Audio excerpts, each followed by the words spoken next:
We're here at Bloodstock 2015. It's Sunday, it's late afternoon, and my arms are burning like leather. I'm here with Triaxis. How you doing, ladies? Hey, we're good. Good, thanks. So, you played today, and how would you say that went for you today? Oh. It was bloody fantastic. Yeah, it was awesome honest. to be there. Yeah, we're pretty happy. I mean, I've seen you guys in the past a few times, and I've recently, Becky, you joined the band recently, haven't you? Well, not recently, but for this release. Yes, yeah. I joined a year ago, and that was when things were really starting to solidify with like the latest release. So like I got to like kind of to get really involved with that, and so I've done a few gigs. It doesn't really feel like I'm new anymore. No, she's not new anymore. Well, funny thing, I've actually known you for a while because I got you on Facebook, funny enough, for some friends in Manchester, like my friend Wayne O'Hanlon and everyone else back in Manchester. And the one thing that I always see with you is the Rickenbacker bass. Yes. That's your trademark. That's your fucking trademark.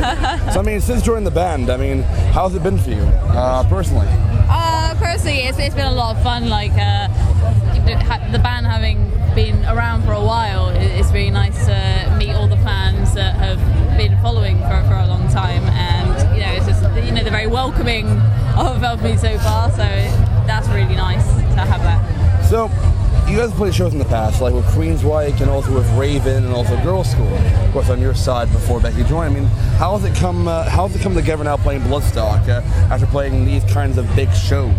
Oh, amazing! This isn't our first appearance at Bloodstock, and so we've like grown with the festival. So we played the Nude Blood like a long time ago now, 2009. In the very early days of the band, we were lucky enough to be offered a slot. We appreciate that, with the organisers giving us that, and it really helped, project us to other things, and so we kind of. Then we played the Jaeger stage, and now we played the Sophie stage this year, and we're so pleased to be offered, that chance, and hopefully we've done them proud. We're really pleased with our performance today. That's awesome. So for both of you, what are your main inspirations behind playing this particular sort of music? I guess, as a bassist, I think my biggest influence would be Geezer Butler from Black Sabbath, but I guess with this kind of music, I guess it's more thrashy than that, it's a bit more modern, so there's definitely a mix of, Metallica and Iron Maiden. There's a lot of that going on. Motorhead? Yes, and of course Motorhead. There's a lot going on. That's awesome. And to this day, do you guys still keep those inspirations, or have there been any more stacking on with the newer scene emerging? Yeah, I think to be honest, I think it's quite cool when we get we all of the band love bands like Maiden and Metallica and Megadeth and stuff like that. So we've all got that kind of inspiration within us, and it does come across in the music, but I like the fact that we have been referenced in reviews and things as with a modern edge, which is kind of cool, because we do have members of the band have all got different inspirations, but bands like Lamb of God and Silosis and stuff like that, we some of us dig, and then Glyn likes some more off the wall stuff, and it's pretty cool that we can kind of bring those little extra things that makes it's not just traditional heavy metal, which we love. It's got a little twist to it. That's awesome. So while as a band, what's the craziest thing you've seen in the crowd so far, if I may ask? Crazy thing, or at one of our shows, or one of your shows? Yeah, what's the most insane thing you can think about right now? Insane? I don't know. Our shows aren't too insane. We've. I know. I got a good one actually. Going back a little while ago now, we had this one show. It's not really insane, but there was this guy who I don't know where he came from, but he was all in cycling gear, lycra. Oh yeah. And he must have just walked off the street, heard it was a band, and just kind of walked in. And he really enjoyed the music. He was off his face on beer or whatever the hell he'd been drinking, and he wanted to buy a CD, but he didn't have anywhere to put it, because he was in his lycra. I agree, yeah. So he was just telling us to take his money, just take it, as in I don't want anything in return. It was just really okay, this really surreal, this cyclist guy with his helmet and everything. It was this is strange. This is a metal show, But to be fair, our fans are pretty fucking awesome, and nothing too crazy, but yeah, it's all good. A lot of dedication there. A lot of dedication. That's awesome. There were people like there at the front this morning at 10 when we were still like setting up, and I was like, I'm not even in like my stage gear yet or anything. I'm like, why are you here? But it's amazing, they brought like flags along, and they're freaking awesome. I love our fans. That's awesome. So, I mean, in your opinion, since the band first began, I mean, how's it all come together for you personally? It's been a bit of a journey. It's been fantastic. We've it's just started out as just something as a bit of fun that me and Giles founded, like back in 2006, something like that. It was just, we were just covering like our favorite bands and just having a good time, really. And then we decided to start writing original material, and so if you tell me now, like back then, that we were playing the Sophie stage in Bloodstock, I'd be like, get out, that's crazy. But yeah, we're so thrilled with the way it's progressed, and we've, the unit that we are now is definitely its strongest form, and the most fun as well, I have to say. So. Well, I mean, I see you guys have a lot of energy on stage, and I mean, that goes into the next question. Before every show, I mean, what do you guys do? I mean, is there any backstage rituals that you do beforehand?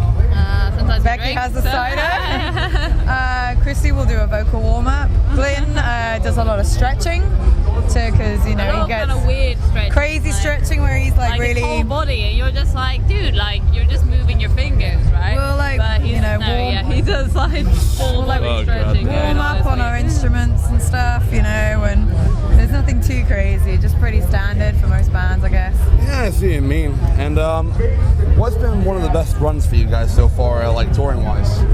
I think this tour has been great, since releasing the album and the run-up to releasing. We've been quite busy and done a lot of cool shows. Like we got to support Blaze Bailey before, that was pretty cool. Those kind of, so we're looking forward to maybe booking another like decent like support tour like that, so that we can really like get stuck in for a few days in a row. Otherwise, we're just going to continue to book and get back out to Europe again soon, because we love it out there. That's awesome. I was wondering, for the cover art for the new record, who was behind that? The cover art, it was done by a guy called Colin Marks, but the concept came from the band.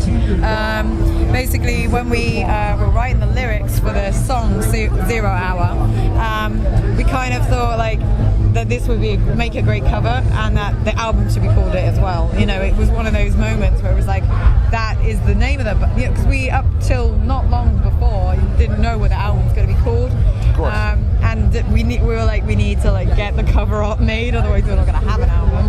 So yeah, it was basically we were inspired by that, and the guy with the horns, he was designed by a guy called Tom, who has a company called Razorstorm. He did a t-shirt design for us, commission, and we loved him so much. We're like, he's like our new mascot. So nice. He was on the album, and he was on the Pledge t-shirt, because we did a Pledge campaign to help fund the album. So yeah, he's like a proper little mascot now. And Glenn has always wanted a mascot. And does the mascot have a name? Yeah, his name's Oz. Oz. That's yeah. brilliant. So I mean, what's next now for the band after Bloodstock? More gigs. Some more gigs, yeah. We've got Oxford, Bristol, Swansea, a little festival in Trowbridge for Fire and Forward Fest, which should be nice, good fun. Yeah, so just like gigging as much as possible to like push his album that we're really proud of. So like, yeah, we're just enjoying touring at the moment, because we spent so long writing and recording that we're now like, let's play. So the final two questions, really. What would you say to the fans who've not actually seen you live? How would you describe your live shows in general? That's a cool question. We don't get asked that very often.